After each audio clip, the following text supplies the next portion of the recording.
இன்று கல்கிஸ் நீதிமன்றத்திலே தன்னுடைய நட்பேருக்கு களங்கம் ஏற்படுத்தும் வகையாக நான் ஒரு அறிக்கை கொடுத்ததாக சொல்லி புல்லியான் இல்லாவிட்டால் சிவனேஸ்வரி சந்திரகாந்தன் அவர்களால் மான நஷ்டம் கோரி தாக்கல் செய்த வழக்கு எடுக்கப்பட்டது.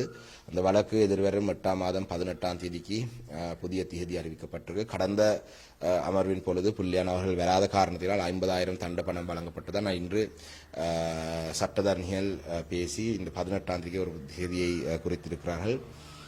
உண்மையிலே இந்த வழக்கு எனக்கு எதிராக போடப்பட்டதுக்கான காரணம் 2023ஆம் ஆண்டு ஈஸ்டர் குண்டுவெடிப்பினுடைய 4வது வருட பூர்த்தியை முன்னிட்டு நீதி கோரி நாங்கள் மட்டக்களப்பிலே செய்த ஒரு நிகழ்வு ஒன்றிலே அசாத் மௌலானா என்ற நபர் ஐநாவுக்கு ஒரு அறிக்கை சமர்ப்பித்திருந்தார் என்றும் அதிலே புல்லியான் அவர்களுக்கு இதுக்கு தொடர்பு இருக்கிறதாகவும் கூறப்பட்டிருக்கிறது. அவ்வாறு சொல்லப்பட்டது உண்மையாக இருந்தால் புல்லியான் அவர்கள் இந்த ஈஸ்டர் குண்டுவெடிப்பிலே சம்பந்தப்பட்டவர்கள் நான் சொன்னதை வைத்துதான் எனக்கு வழக்கு தொடரப்பட்டிருந்தது. ஆனால் தற்பொழுது நாட்டிலே பாதுகாப்பு அமைச்சர் ஆனந்த விஜயபால் அவர்கள் இந்த விடயம் தொடர்பாக ஒரு அறிக்கை விட்டிருந்தார். புல்லியான் அவர்களுக்கு இதுக்கு தொடர்பு இருக்கின்றதை சொல்லியிருந்தார். அந்த வகையிலே இந்த விடயம் மிகவும் விரைவாக விசாரிக்கப்பட வேண்டும். நேற்றைய தினம் ஏப்ரல் 21ஆம் தேதி ஈஸ்டர் குண்டுவெடிப்பு நடந்து 6 வருடங்கள் பூர்த்தியான நிலையிலே அதுக்கு பிரதான சூத்திரதாரிகள் யார் என்றதை அறிவிக்கிறதாக ஜனாதிபதி அவர்கள் சொல்லியிருந்தாலும் கூட நேற்றைய தினம் வரைக்கும் புல்லியானை கைது செய்வதை தாண்டி வேறு எதுவும் நடக்கவில்லை. அசாத் மௌலானாவுடைய அந்த வாக்குமூலத்திலே வைத்துதான் புல்லியானை கைது செய்திருக்கிறார்களா இருந்தால் அவர் இன்னும் பல விடயங்களை சொல்லியிருக்கிறார். குறிப்பாக முன்னாள் நீதி அமைச்சரை பற்றி பல குற்றச்சாட்டில் முன்வைக்கப்பட்டிருக்கின்றது. பசில் ராஜபக்சவரை எப்படி நீதித்துறையை தலையிட்டார் என்று குற்றச்சாட்டு முன்வைக்கப்பட்டது. சட்டமா அதிபர் திணைக்களுக்கு எதிராக முறைப்பாடு அதாவது குற்றம் சுமத்தப்படுகின்றது. இந்த விடயங்களையும் ஆராய வேண்டும். அதே போலதான் பாராளுமன்றத்திலே நான் பேசிய ஒரு உரை ஒன்று 2024ஆம் ஆண்டிலே இப்ப சமூக வலைத்தளங்களூடாக தெற்கிலே வேகமாக பரவி கொண்டிருக்கின்றது. அதிலே சொல்லப்பட்ட விடயம் புல்லியானை கைது செய்து விசாரித்தால் பல உண்மைகளை அறியலாம் என்று அந்த வேலை புல்லியானை கைது செய்திருக்கிறார்கள்.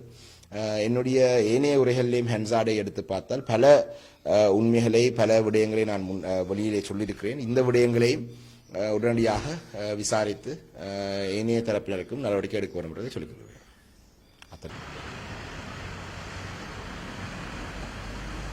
இன்று கல்கிஸ் நீதிமன்றத்திலே தன்னுடைய நட்பேருக்கு களங்கம் ஏற்படுத்தும் வகையாக நான் ஒரு அறிக்கை கொடுத்ததாக சொல்லி புல்லியான் இல்லாவிட்டால் சிவனேஸ்வரி சந்திரகாந்தன் அவர்களால் மான நஷ்டம் கோரி தாக்கல் செய்த வழக்கு எடுக்கப்பட்டது. அந்த வழக்கு எதிர்வரும் 8ஆம் மாதம் 18ஆம் தேதிக்கு புதிய தேதி அறிவிக்கப்பட்டிருக்கு. கடந்த அமர்வின் பொழுது புல்லியான் அவர்கள் வராத காரணத்தினால் 50,000 தண்ட பணம் வழங்கப்பட்டது. ஆனால் இன்று சட்டத்தரணிகள் பேசி இந்த 18ஆம் தேதிக்கு ஒரு தேதியை குறித்திருக்கிறார்கள். உண்மையிலே இந்த வழக்கு எனக்கு எதிராக போடப்பட்டதுக்கான காரணம் 2023ஆம் ஆண்டு ஈஸ்டர் குண்டுவெடிப்பினுடைய 4வது வருட பூர்த்தியை முன்னிட்டு நீதி கோரி நாங்கள் மட்டக்களப்பிலே செய்த ஒரு நிகழ்வு ஒன்றிலே அசாத் மௌலானா என்ற நபர் ஐநாவுக்கு ஒரு அறிக்கை சமர்ப்பித்திருந்தார் என்றும் அதிலே புல்லியான் அவர்களுக்கு இதுக்கு தொடர்பு இருக்கிறதாகவும் கூறப்பட்டிருக்கிறது. அவ்வாறு சொல்லப்பட்டது உண்மையாக இருந்தால் புல்லியான் அவர்கள் இந்த ஈஸ்டர் குண்டுவெடிப்பிலே சம்பந்தப்பட்டவர்கள் நான் சொன்னதை வைத்துதான் எனக்கு வழக்கு தொடரப்பட்டிருந்தது.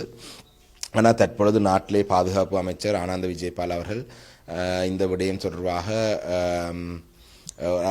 ஒரு அறிக்கை விட்டிருந்தார். புல்லியான் அவர்களுக்கு இதுக்கு தொடர்பு இருக்கின்றதை சொல்லியிருந்தார். அந்த வகையிலே இந்த விடயம் மிகவும் விரைவாக விசாரிக்கப்பட வேண்டும். நேற்றைய தினம் ஏப்ரல் 21ஆம் தேதி ஈஸ்டர் குண்டுவெடிப்பு நடந்து 6 வருடங்கள் பூர்த்தியான நிலையிலே அதுக்கு பிரதான சூத்திரதாரிகள் யார் என்றதை அறிவிக்கிறதாக ஜனாதிபதி அவர்கள் சொல்லியிருந்தாலும் கூட நேற்றைய தினம் வரைக்கும் புல்லியானை கைது செய்வதை தாண்டி வேறு எதுவும் நடக்கவில்லை. அசாத் மௌலானாவுடைய அந்த வாக்குமூலத்திலே வைத்துதான் புல்லியானை கைது செய்திருக்கிறார்களா இருந்தால் அவர் இன்னும் பல விடயங்களை சொல்லியிருக்கிறார். குறிப்பாக முன்னாள் நீதி அமைச்சரை பற்றி பல குற்றச்சாட்டில் முன்வைக்கப்பட்டிருக்கின்றது. பசில் ராஜபக்சவரை எப்படி நீதித்துறையை தலையிட்டார் என்று குற்றச்சாட்டு முன்வைக்கப்பட்டது. சட்டமா அதிபர் திணைக்களுக்கு எதிராக முறைப்பாடு அதாவது குற்றம் சுமத்தப்படுகின்றது. இந்த விடயங்களையும் ஆராய வேண்டும். அதே போல தான் பாராளுமன்றத்திலே நான் பேசிய ஒரு உரை ஒன்று 2024 ஆண்டிலே இப்போ சமூக வலைத்தளங்களூடாக தெற்கிலே வேகமாக பரவி கொண்டிருக்கின்றது. அதிலே சொல்லப்பட்டுடைய புல்லியானை கைது செய்து விசாரித்தால் பல உண்மைகளை அறியலாம் என்று அந்த வேலை புல்லியானை கைது செய்திருக்கிறார்கள். என்னுடைய ஏனைய உரைகளிலேயும் ஹென்சாடை எடுத்து பார்த்தால் பல உண்மைகளை பல விடயங்களை நான் வெளியிலே சொல்லியிருக்கிறேன். இந்த விடயங்களையும் உடனடியாக விசாரித்து ஏனைய தரப்பினருக்கு